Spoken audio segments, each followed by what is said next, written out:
Oke, halo, selamat pagi, siang, sore, dan malam. Nah, untuk tema hari ini adalah faktor internal yang menyebabkan toko kita menjadi sepi ya.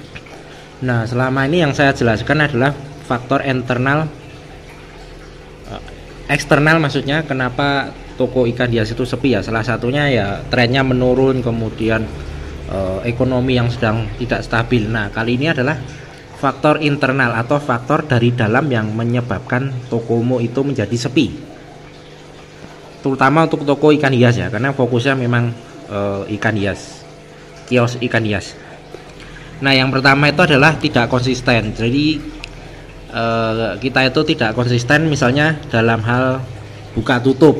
Nah, ketika kita tidak konsisten dalam hal itu, otomatis orang nanti akan kecewa ya. Misalnya dia datang pada saat jam buka, tetapi ketika kita datang ke lokasinya taunya tutup. Jadi di Google Map-nya itu tulisannya buka, tetapi ketika ke sana tahu-tahu tutup. Nah, itu menyebabkan orang kapok ke tempat kita lagi. Yang kedua itu adalah kondisi kios itu tidak menarik. Jadi biasanya itu kondisinya itu gelap ya, gelap atau mungkin kumuh, jadi tempatnya berantakan. Misalnya lantainya lantainya itu banyak sekali debu atau becek karena air. Nah, itu juga orang juga malas biasanya. Jadi otomatis kita harus menjaga kebersihan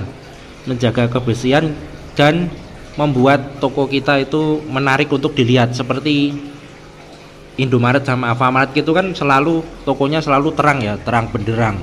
Nah, itu kan salah satu teknik atau trik agar si pengunjung itu mau masuk ke dalam toko tersebut. Nah, begitu juga dengan toko ikan hias itu sebaiknya dibuat terang benderang. Minimal itu dengan penempatan ya. Misalnya kalau untuk lampu-lampu itu kan terlalu boros. Nah, bisa juga dengan penempatan. Jadi ditaruh di dekat yang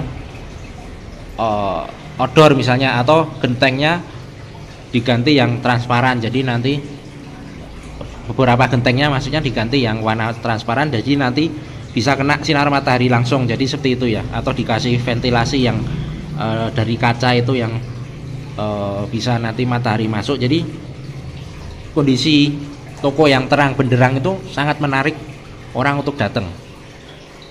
Nah, yang ketiga itu adalah attitude dari si penjual tersebut. Jadi attitude itu pembawaannya. Jadi bagaimana dia melayani customer. Misalnya dari penampilan dulu lah. Minimal penampilan jangan kumuh ya, minimal bersih aja. Bersih.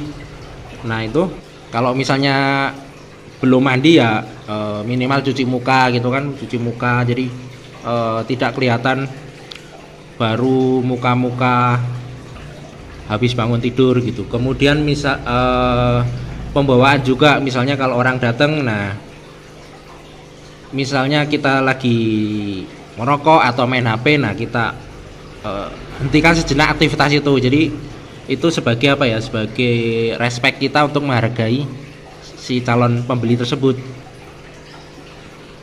Jangan ketika ada orang masuk kita sibuk, misalnya sibuk main HP lah, atau sibuk merokok atau apa, itu nanti orang jadi, atau sibuk makan, itu nanti orang jadi sungkan. Jadi mau tanya ini itu, ketika lihat kita sedang melakukan aktivitas lain, dia jadi agak sungkan, akhirnya tidak jadi, kemudian pergi keluar. Jadi saya juga sering seperti itu. Jadi kalau misalnya ke toko lain, misalnya mau beli ini itu, kalau lihat si penjualnya itu sedang sibuk melakukan aktivitas ini, itu akhirnya ya tidak enak, karena takut mengganggu si penjual tersebut kan, akhirnya ya keluar aja. Jadi seperti itu. Kemudian jangan terlalu mencampuri si calon pembeli. Misalnya kita ngikutin terus.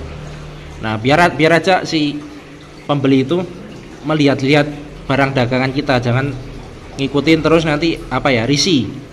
Kalau di mall-mall kan seperti kayak biasanya kayak gitu kan, diikutin terus, jadi malah si calon pembeli itu malah risih, akhirnya tidak jadi beli. Nah, kalau sebisa mungkin kalau saya ya kita biarin aja. Nah, kemudian kalau misalnya si pembeli tanya, kita juga harus jawab ya, jangan apa ya, jangan tulalit. Jadi ketika ditanya kita jawabnya tidak tahu. Nah, misalnya kita menjual ikan ini ya, kita harus paham tentang seluk-beluk ikan ini. Jangan kita jual ikan ini kita tidak tahu, misalnya ini jenisnya apa, ini pakannya apa, ini gimana cara perawatannya, nanti jawabannya nggak tahu. Nah, nanti malah pembeli juga bingung, karena rata-rata yang datang kan juga bukan apa ya, bukan orang yang tahu juga. Kadang atau kebanyakan malah orang awam, apalagi kalau kios-kios kecil tuh biasanya yang datang orang-orang awam yang ingin iseng membeli ikan. Jadi kita harus paham tentang seluk-beluk ikan. Nah, kemudian yang dari attitude tadi itu, yang terakhir itu adalah jujur itu tadi. Jadi jangan apa ya, jangan mengakali si pembeli, karena nanti si pembeli akan kapok untuk tidak lagi beli. Misalnya ikan sakit dibilang sehat, misalnya seperti ikan ini kan, ikan Sumatera ini kan, ini banyak yang tertarik tapi akhirnya tidak jadi beli karena ikan ini kan semi agresif ya. Jadi biasanya tanya, ini apakah bisa dicampur dengan ikan moli? Nah, saya jawab aja nggak bisa, karena memang dia memang tidak bisa. Jangan kita bilang ikannya bisa dicampur, padahal ternyata nggak bisa. Nanti si calon pembeli itu akan kecewa ketika sudah membeli. Nah, taunya sampai rumah ikannya malah berkelahi terus mati. Jadi harus jujur, ngomong apa adanya saja.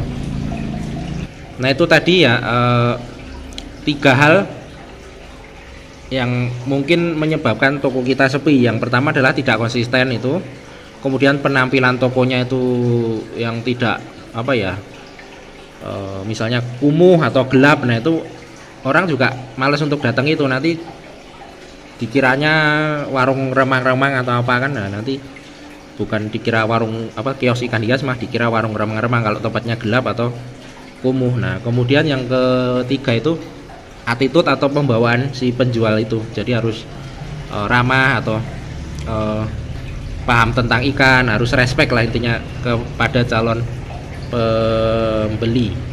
Nah, untuk hal-hal yang lain misalnya alatnya harus seperti apa, ikannya harus seperti apa, itu kan tergantung modal kita ya. Jadi itu tidak saya bahas karena kan tiap orang modalnya beda-beda. Ada yang tinggi modalnya, ada yang besar, ada yang hanya pas-pasan. Jadi itu tidak saya bahas karena itu tiap orang beda-beda. Namun untuk attitude kan bisa sama, maksudnya untuk menjadi orang baik itu kan bisa untuk membuat toko kita menjadi bersih atau enak dipandang, itu juga kita bisa melakukannya, semua orang. Kemudian untuk konsisten itu juga semua orang bisa melakukannya. Oke, sampai di sini saja. Selamat pagi, siang, sore, dan malam.